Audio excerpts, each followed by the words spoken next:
Our next guest is the BYU beat writer for the Deseret News. You can find his work both in the published paper and at Deseret.com. Our pleasure to welcome Jay Drew back to the Wise Guys. Jay, thank you for joining us once again. We love having you on the show.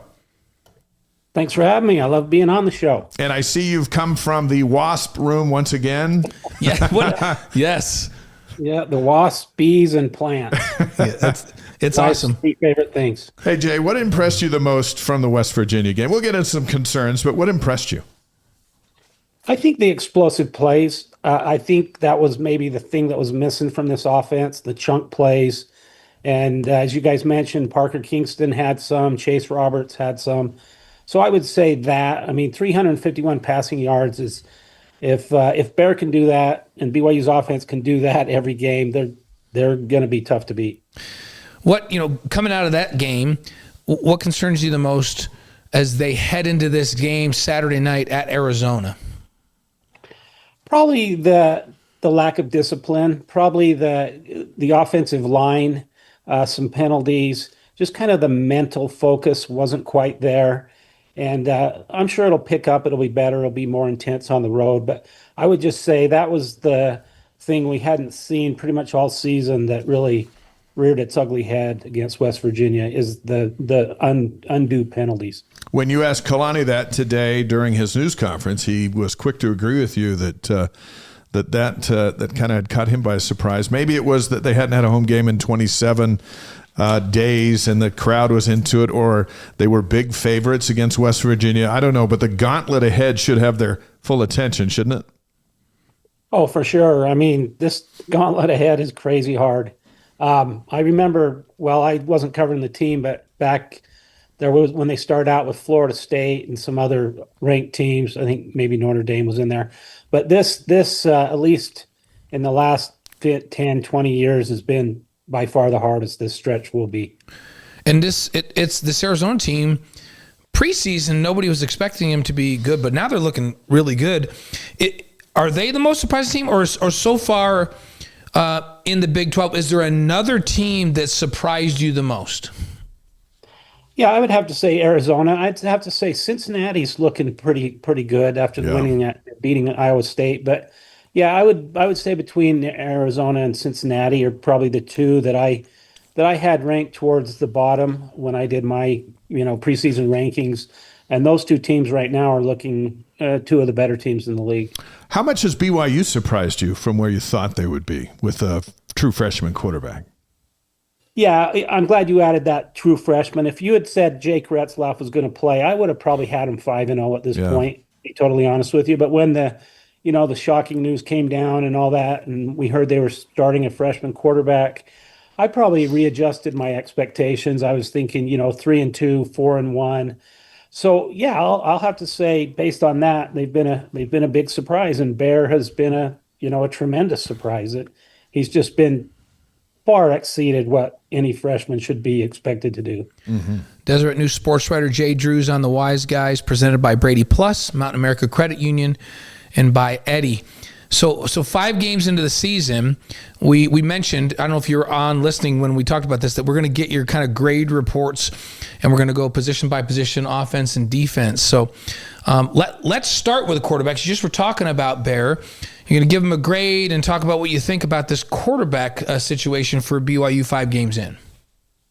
Yeah, I have to give him an A. I mean, maybe an A- because of a couple turnovers, but I mean, only 1 interception in 5 games, and the one pitch, which really wasn't totally his fault.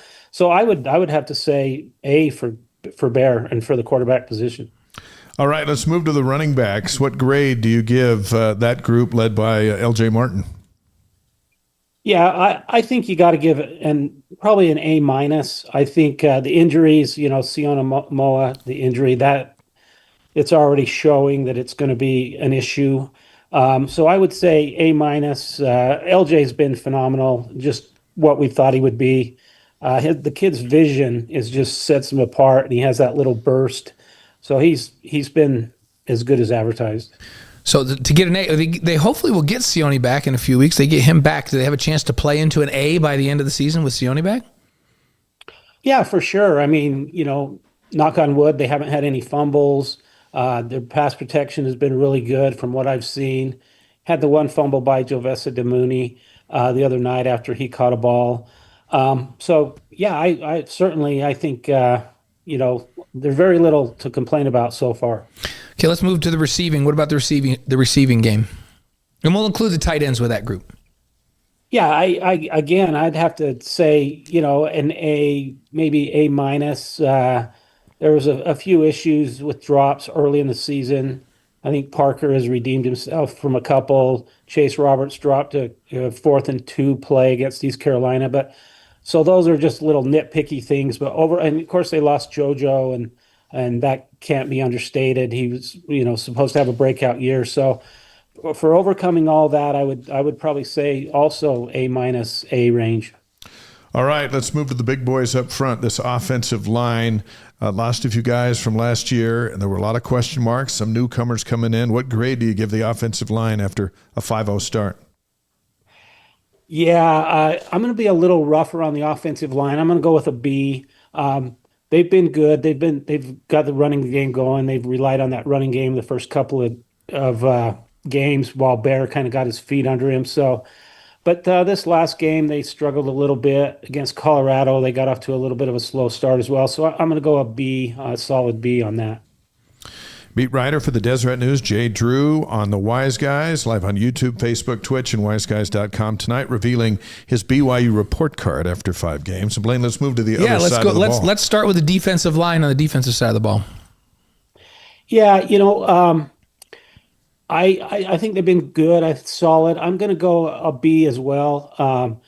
I think Keanu Tanuvasa has taken a little while. I don't want to say that he's underperformed, but I think he does have the 1 sack. So I'm thinking that JT. I'm not going to try to pronounce his last name. Has been exceptional, really good. Justin Kirkland's just getting going after sitting out the first few games with injury. So I'm going to go B with the defensive line. Pretty solid. I don't think the defensive ends have any sacks yet. I think the sacks have come from Jack Kelly and Isaiah Glasker and others. So for that reason, I guess I'd go a B for them. And Jay, don't feel bad because we all struggle. Like I always have to look over at Nixon and say it really slow, and I go, Tau Moi Payao. That's like, it's not easy. This is not easy. JT's so we just all call him JT because that's what the coaches call him JT. So we just go with JT. All right, Jay, what about the linebackers? What grade do you give them through 5? Yeah, they've been as good as we thought they'd be. I got to go an A. I mean, Glasker's big pick against Colorado was absolutely huge. Jack Kelly, has been phenomenal, just like we thought he would be. Siale Acera has been stout and has been kind of what we thought he would be when he was free of injury. So I'm going to go A with the linebackers. I think they've been solid. I think overlooked a little bit is Che Bryant Strother's injury, especially now that there's having a couple other linebackers nicked up. They really could use him for that depth. But yeah, solid A for that group. Okay, how about the secondary? Yeah, they've been good. I mean, literally, Evan Johnson pretty much won the game for him at East Carolina with 2 incredibly great interceptions. They've been solid. That play that Tanner Wall made the other day to pretty much stop him at the goal line, stop West Virginia was great. So, 5-0 team, and teams aren't really passing the ball real well against them. So I got to go an A as well. I think they've been solid. And then what about special teams? Yeah, they're not. They set the bar so high last year and the year before that with how well they did. So I'm going to probably go a B. They've had some great plays. They did have the fumble punt return that Parker Kingston had. They've had a couple of miscues. Gave up, I think, a long kickoff return. I think it was East Carolina or Stanford. But yeah, I would probably say a B. I mean, obviously Will Ferrin has been great. He's missed a couple of really, really long ones, just barely. So let's go a B for them as well. Hey, Vanderhart's going to be mad at you thinking that his fake field goal should have made up for some lost extra credit. Should have got some extra credit on that. And I should say his ability to pin punt has been exceptional. Yeah. Really lost in that, maybe not lost, but in that Colorado game, the fact that he pinned him on the inside their 5 for that last drive was absolutely huge. Sure. Yeah. And you're right though, Jay, that the bar is so high for special teams that it feels like they're a B, but they're probably as good as most teams in the country would ever want them to be. But with the talent they have there and the way they've played, you just expect them to be great, right? Yeah, and I should mention that Cody Hagan seems to make really good decisions bringing the ball out. I think that might have been a knock last year on the returner who's now at Miami. But I just think Cody just has a really good feel for when to bring it out and when to call that fair catch. What about the coaching? What grade do you give Kalani and his staff? Yeah, I mean, you got to give them an A. I mean, they're 5-0 and they're playing a freshman quarterback, and they've had a few, untimely injuries, and they're rolling along. Yeah, I mean, I'll say this: I think Aaron Roderick has come up. He's a good play caller, but he's also come up with some really well-designed plays that I haven't seen used a lot in all of football that I've been watching. He puts in little tweaks and turns and twists to them. So I would say an A for sure. Well, this looks a lot like my high school report card. Yeah, it doesn't look like mine. It doesn't look like mine. So, too nice? Because I've been criticized in some circles for being a little too. No, I think that's fair. I think you're fair. Like 5-0 helps. Yeah, 5-0. Like the teacher's got to say, "Hey, we're 5-0." It's like you got 100 on every test. What am I going to say, right? So it's all good. Here comes the big question, though, Jay. Yeah, as you look at the rest of the way, what's your forecast? You just mentioned this this next little run over 5 games is brutal. And then Cincinnati, who we thought at the beginning of the season was an easy one, that's not easy either. So what's your thought? Neither's UCF now. They're getting it going better. I'm going to go 8-4 finish. I think they'll win a game that you probably would not expect them to win. So I would probably say Iowa State or Texas Tech. I see them winning one of those. And then, like last year when they dropped one to Kansas, maybe a game that, you would have thought start of the season they were going to win and they lose. So I'm going to go 8-4. That's just based solely on how good the opponents are and not really on the way BYU is trending right now. 8-4 the rest of the way puts them in what, the Pop-Tarts Bowl or something? Yeah, something like that. If it were to go 8-4, probably got to be 9-3 to get in the Pop-Tarts Bowl. Yeah. But we'll see. It's interesting because we were looking at how ESPN has that FPI predictor, and to start the season, I think they had win 5 games, and now they've got them today 10. They got them 10-2 now. Dave and I were going, wow.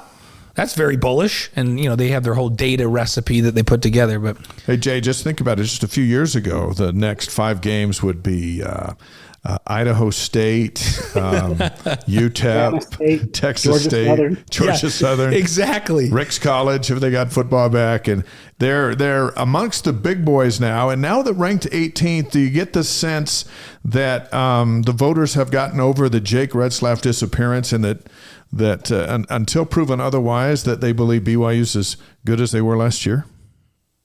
Yeah, I think there's some of that. I think, there's a lot of style points involved. I kind of wrote that the other day that, they had kind of a chance against West Virginia to maybe boost that up as kind of one of the rare games, Friday night games on TV where a lot of the nation was watching. But yeah, I think most savvy voters have kind of realized that Bear Bachmeier's probably the real deal, and that they're worthy of the ranking. As you look to this weekend, and then we'll hit you with 5 questions. Arizona State's at Utah. Is this the weekend Utah wins a home game in the Big 12, or is Arizona State? I can't even believe we're saying that they've not won a home game in the Big 12. Can you even believe that? Is ASU just good enough to go in there and beat them? I think they are. I think they are. I also think that Utah might have learned some things in that Texas Tech loss. That's a toss-up, that game. That's going to be a really interesting game. Arizona State has really shown I mean, their quarterback's great. Whenever you got a really good quarterback like Sam Levitt, you can win on the road. Of course, defense travels, and Arizona State's got a pretty good defense. But, we'll see. I just think it's going to be a Donnybrook really great game, and I'm glad I don't have to make a prediction on it. It's going to be a late one. At the BYU game a little early at 6 local time, and then that one's at 8:15, 8:20 up in Salt Lake on Saturday night. Let's finish with 5 questions presented by Strategy Square, and we like to pick your brain on stuff because you do a great job in the profession. But the 5 most talented BYU football players you've covered as a sports writer here in the state of Utah. Now, you didn't always have the BYU beat, so it's limited to since 2008. Since so 2008. Max Hall's junior year when I took the beat. It's really hard, that one. Been thinking about that a lot. So quarterback, I got to go either Zach Wilson or Taysom Hill, but I feel like I can only pick one. So I'm going to lean towards Taysom Hill. Okay. Tight end, I'm going to go Dennis Pitta. He was phenomenal when I first started the beat. The defensive star, either Kyle Van Noy or Fred Warner. So I'm going to go probably lean towards Fred Warner, but just barely. You could make a case that Kyle was better in college and that Fred's been better pro. Let's see who else. Running back. I covered Jamal Williams, Tyler Algier. Oh, wow. Harvey Unga, 3 of the great ones. Yeah. I'm going to lean towards Jamal Williams. Okay. When he was in his prime. Let's see, am I hit 5 yet? One more. You got Zach Wilson, Dennis Pitta. Oh, wait. Taysom. We went Taysom. Oh, yeah, that's right. You went Taysom.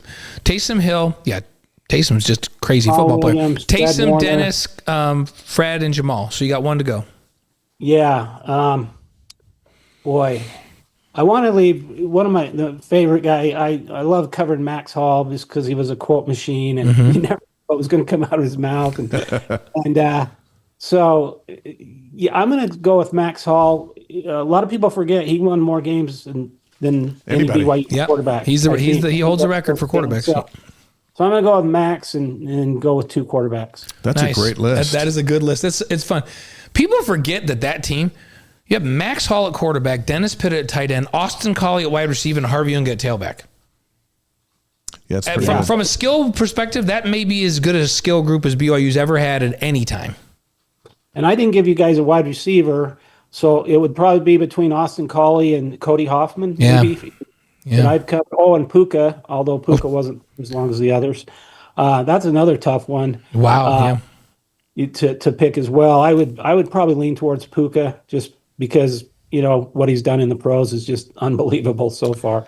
A lot of talents come through. Man, that's just think about that. Since 2008, the names you just threw out, how many great players have come through. Fred Warner may be the best defender in the National Football League right now. And you just mentioned Puka. Puka is the best wide receiver in the league right now, which is crazy. Right. And not to mention Ryan Rico. Oh, yeah. Yeah, the best punter in the league. Yeah. Which is saying something with Lee Johnson and others that have. Is it Lee Johnson? Yeah, Lee Johnson played. Yeah. I don't know, was it 17, 18, 19 seasons in the NFL? He's great. Jay Drew, you can read him in the Deseret News and Deseret.com. We'll be following your coverage as you head to Tucson for Saturday night's BYU Arizona game. We love having you on our show. Thank you for your grade reports and for your top 5 most talented football players you've covered at BYU. Great insights as always, Jay, and we appreciate you being on tonight.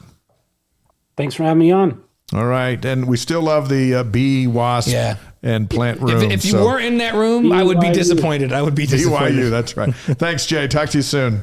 Hey, guys. Have a good night. All right, there's Jay Drew, and covers BYU better than anybody in the state, and you can read him in the Deseret News.